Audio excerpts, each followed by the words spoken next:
Moin Moin, hallo und herzlich willkommen zu einem neuen Video hier auf meinem Kanal. Heute gibt es wieder eine Runde Shakes and Fidget. Ja, und bevor das Video losgeht, es hatten jetzt schon ein, zwei Leute gefragt, wann denn der nächste Livestream wieder mal kommt. Und ich kann euch sagen, diese Woche ist wieder einer angesetzt, und zwar diesen Freitag lasst mich nachschauen, es ist der Freitag, der 29.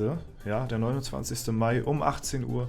Freunde, kleine Planänderung. Der Stream startet nicht um 18 Uhr, wie ich anfangs erst gesagt hatte, sondern um 15:30 Uhr, weil ich gerade eben erfahren habe, dass am Freitag der W41-Server startet. Und das Ganze werden wir natürlich dann vorziehen und dann den Serverstart streamen pünktlich. Und der startet um 16 Uhr, ja. Und wir sind ab 15:30 Uhr live hier auf YouTube. Da findet der nächste Livestream hier auf YouTube statt, weil schon, ja, der letzte war, glaube ich, der Serverstart gewesen von W40, das ist jetzt schon wieder ein bisschen her. Und ich wollte unbedingt mal wieder einen machen. Ist immer relativ schwierig so zeitmäßig mit den Livestreams, aber ja, weil ich mich auch so sehr auf die Videos momentan konzentriere, dass ich da meiner Streak treu bleibe, ja, die jetzt schon, keine Ahnung, jetzt bei 50, 60 oder so jetzt irgendwie in dem Dreh ist. Und auf jeden Fall am Freitag, diesen Freitag um 18 Uhr auf YouTube, gibt es wieder einen schönen Shakes and Fidget Livestream. Ich hoffe, falls ihr Zeit habt, seid ihr dabei.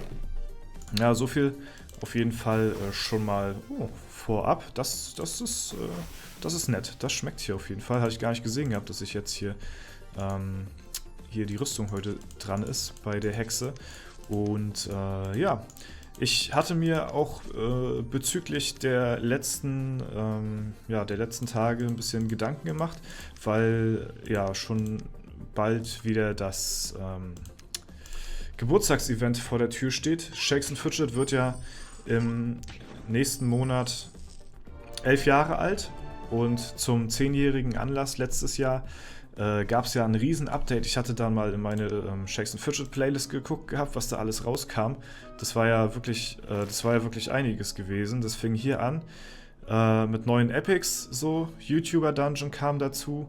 Ja, dann kam hier der YouTuber Dungeon, so, dann hatten wir hier ein paar Tries gemacht, dann kam der Heilige Gral ins Spiel dazu, der wird jetzt auch dann 1 Jahr alt, ja, und es gab ja auch noch die 3 Booster beim Glücksrad, die gab es ja auch noch, so, und ja, ein paar Bugs, die dürfen natürlich auch in Shakes and Fidget, dürfen keine Bugs fehlen, ja, und ganz viele neue Epics, die jetzt auch 1 Jahr alt werden, und ich hatte mir so gedacht, was davon jetzt wieder rankommen könnte und was dieses Jahr so sein könnte, was kommt. Und ich glaube tatsächlich, wir hatten ja damals, vielleicht könnt ihr euch noch erinnern, als die Booster rauskamen, haben wir uns gedacht, das wird jetzt so ein Ding werden, irgendwie so, erst war ich da wirklich sehr negativ gegenüber eingestellt, aber im Nachhinein waren die Booster dann doch ganz schön gut gewesen auf jeden Fall und auch ihr Geld wert. Ich hatte zu dem Zeitpunkt, glaube ich, mir nur das Freibier geholt gehabt, da konnte man sich ja aussuchen oder man konnte alle 3 nehmen, zwischen Freibier, dann die Alu komplett durchskippen und Glücksrad nichts mehr bezahlen. So, ich hatte, glaube ich, damals nur das Freibier genommen, was ja schon unglaublich viel an Pilze spart. So, und das andere war mir immer noch zu teuer gewesen.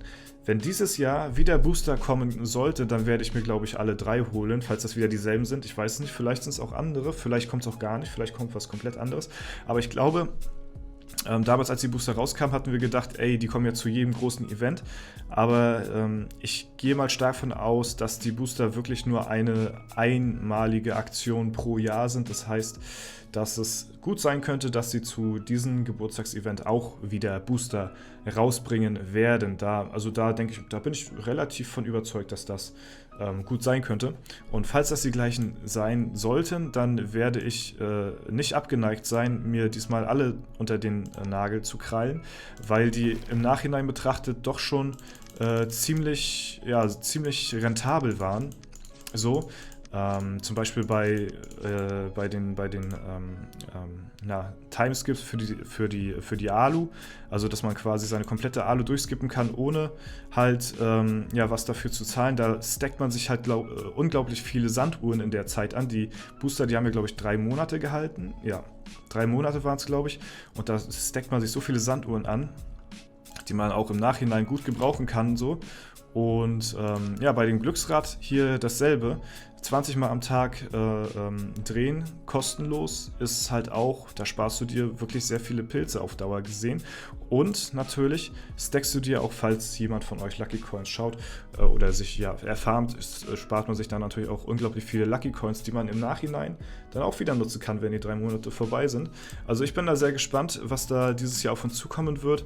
So, ich gehe mal von aus, die Boosts werden ein fester Bestandteil sein von dem, was uns erwarten wird, aber ich hoffe natürlich, dass das nicht alles ist, was da auf uns zukommt. Ich hoffe natürlich, dass da noch deutlich mehr noch kommt zum Event. Letztes Jahr war ja das 10-jährige Bestehen, da müssen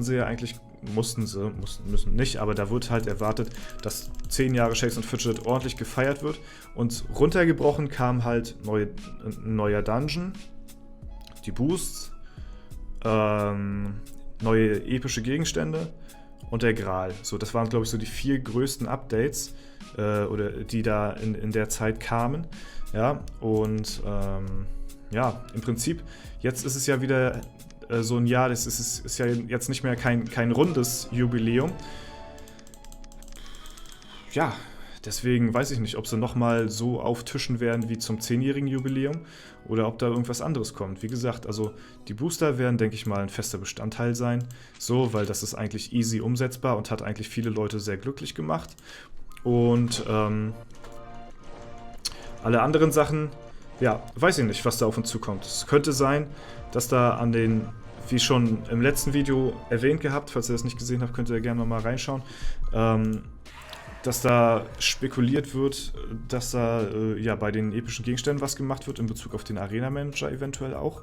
Ja, also das könnte halt sein, so, dass da uns irgendwas erwartet, vielleicht ein anderes System oder so dahinter, keine Ahnung.